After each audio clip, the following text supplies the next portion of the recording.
মাধ্যমিকের রেজাল্ট বেরিয়েছে, কিন্তু নম্বর নিয়ে কি সন্তুষ্ট নাও? তাহলে তোমার জন্য বড় আপডেট নিয়ে এসেছে ওয়েস্ট বেঙ্গল মধ্যশিক্ষা পর্ষদ। শুরু হয়ে যাচ্ছে পিপিএস এবং পিপিআরের আবেদন প্রক্রিয়া। আজকের ভিডিওতে জানবো কিভাবে আবেদন করবে, কারা আবেদন করতে পারবে, কত টাকা লাগবে আর শেষ তারিখ কবে। নমস্কার বন্ধুরা, তোমরা যে দেখছো স্কিল দুনিয়া বাংলা। আজকের এই ভিডিওতে আমরা আলোচনা করব মাধ্যমিক পিপিএস পিপিআর 2026 নিয়ে বোর্ডের অফিসিয়াল নোটিফিকেশান। তাই ভিডিওটি শেষ পর্যন্ত দেখো, কারণ এখানে রয়েছে খুব গুরুত্বপূর্ণ তথ্য। West Bengal board of secondary education অর্থাৎ ওয়েস্ট বেঙ্গল মধ্যশিক্ষা পর্ষদ এর নতুন নোটিফিকেশান অনুযায়ী মাধ্যমিক পরীক্ষার পিপিএস এবং পিপিআর আবেদন এবারও পুরোপুরি অনলাইনে করা হবে। বোর্ড জানিয়েছে আবেদন প্রক্রিয়া শুরু হবে 8ই মে 2026 বিকেল 4টে থেকে, চলবে 22শে মে 2026 রাত্রি 12টা পর্যন্ত। অর্থাৎ আজ থেকেই শুরু হবে এই আবেদন প্রক্রিয়া। বোর্ড আরও স্পষ্টভাবে বলেছে 22শে মের পর কোনো আবেদন গ্রহণ করা হবে না। তাই যারা আবেদন করতে চাও তারা অবশ্যই সময়ের মধ্যে আবেদন করে নিও। এবার দেখে নেওয়া যাক কারা পিপিএস আর পিপিআরের জন্য আবেদন করতে পারবে। পিপিএস অর্থাৎ post publication scrutiny. Post publication scrutiny কেবলমাত্র সফল পরীক্ষার্থীরা আবেদন করতে পারবে।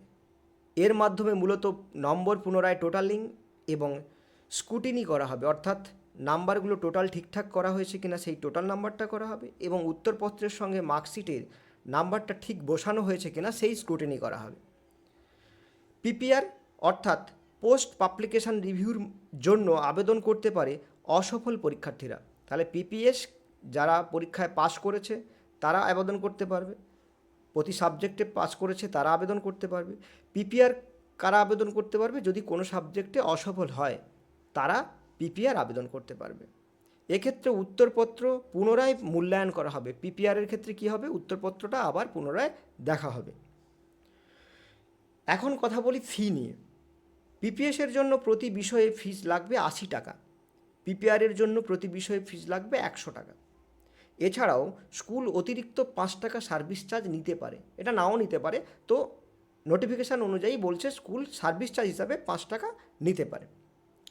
বোর্ডের নির্দেশ অনুযায়ী কোনো ছাত্রছাত্রী সরাসরি অনলাইনে আবেদন করতে পারবে না। এবারে বোর্ড কি বলেছে যে ছাত্রছাত্রীরা তারা সরাসরি অনলাইনে আবেদন করতে পারবে না। তাদেরকে আবেদন করতে গেলে কি করতে হবে? স্কুলের মাধ্যমে আবেদন করতে হবে। ছাত্রছাত্রীরা স্কুলে কী কী ডকুমেন্ট জমা দেবে? না, ছাত্রছাত্রীরা স্কুলে জমা দেবে নিজের নাম, রোল নাম্বার, যে বিষয়ে পিপিএস অথবা পিপিআর করতে চায় সেই বিষয়ের নাম, মার্কশিটের ফটোকপি অর্থাৎ জেরক্স কপি, নির্ধারিত ফিজ। যদি দুটো সাবজেক্টে পিপিআর করতে চায় তাহলে 200 টাকা ফিজ প্লাস 5 টাকা সার্ভিস চার্জ, অথবা যদি একটা সাবজেক্টে পিপিএস একটা সাবজেক্টে পিপিআর করতে চায় তাহলে 180 টাকা ফিজ, তার সঙ্গে 5 টাকা সার্ভিস চার্জ। তো এই হলো নির্ধারিত ফিজ, এইভাবে স্কুলে জমা করতে হবে। তো বন্ধুরা, এটাই ছিল মাধ্যমিক পিপিএস পিপিআর 2026 সম্পর্কিত নতুন আপডেট।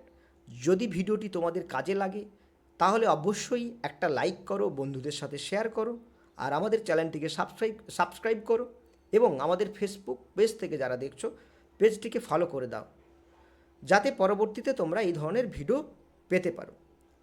আর যদি তোমাদের কোনো প্রশ্ন থেকে থাকে নিচে কমেন্ট করে জানিও। ধন্যবাদ, দেখা হবে পরের ভিডিওতে।